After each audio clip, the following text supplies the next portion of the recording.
Hi, this is Melanie from Blue Diamond, and today I'm going to be talking about navigating office politics as a mid-level professional. Now, this is a really interesting topic, and I know that I guess one of the things that confuses people or get things down is this notion of office politics. Now, like it or lump it, they're actually part of working life. And for mid-career, mid-level professionals, this can feel a little bit tricky. So we're no longer the more junior staff, but we're not yet at the top table. Maybe we're not invited to all of the meetings. Maybe there's a bit of confusion. We're invited here and not to others. So this is around how do we navigate politics, navigate, I guess, corporate life without losing your integrity or getting too frustrated in the process. So first of all, we're going to talk about, well, what office politics really are, some of the challenges that we face specifically at that mid-level, and then some practical strategies that you can take away as well.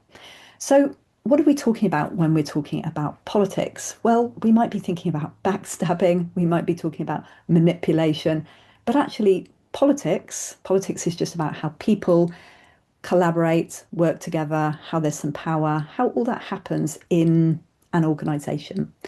And it's really important to understand it and how politics works, how things are done in the organization that you work. It doesn't mean that you've always got to be playing silly games or manipulating people, but having an understanding of how things work is really, really important. And the risk is if you don't understand it, there could be meetings going on, initiatives, conversations that you're not part of, and yeah, you'll feel frustrated and outside of that.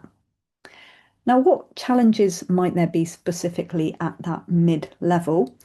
Well, as you progress, and maybe you're managing a team of people, there might be balancing loyalty to your team, the team members that work for you, and at the same time aligning with senior leaders. There might be meetings or networks that you are left out of, not included in, where decisions are actually influenced or made. And it might be navigating different priorities without pandering to certain people's needs or stepping on people's toes as well. So these are just a few examples of things that could affect you at that mid-level position. So how do we deal with this? Well, in a very short video like this, it's very hard to solve all of those kinds of problems, but I do have a few tips that could be useful. So firstly, we want to build relationships, and we actually want to do this across levels. We might think it's about building those relationships with more senior people, and yet we've got people to our sides, maybe our peers in our current department, and people at the same level as us in different departments as well. So really important to be able to do that, as well as having those good relationships, building relationships, and having collaboration with people below us as well. Influence can come from all different directions. The second point then is to stay curious and try not to be defensive.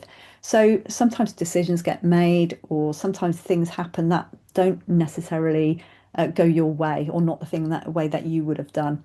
And it's an opportunity here for you to be curious, ask questions.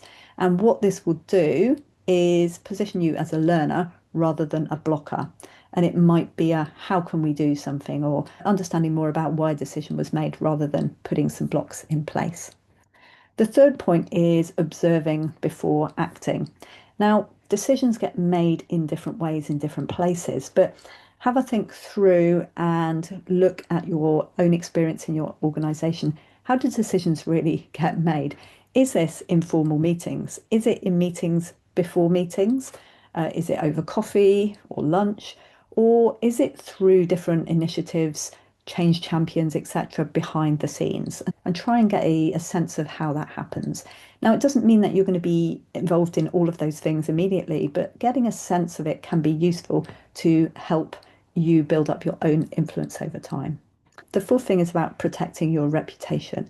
And whether we're talking reputation or personal brand, this is what people might be saying about us when we're not in the room. Now, the best way to do this is being consistent and reliable and discreet. And actually, people trust other people who handle sensitive matters well and are can do helpful people as well. So to the extent that you can be consistent and reliable and discreet, those things are going to go a long way.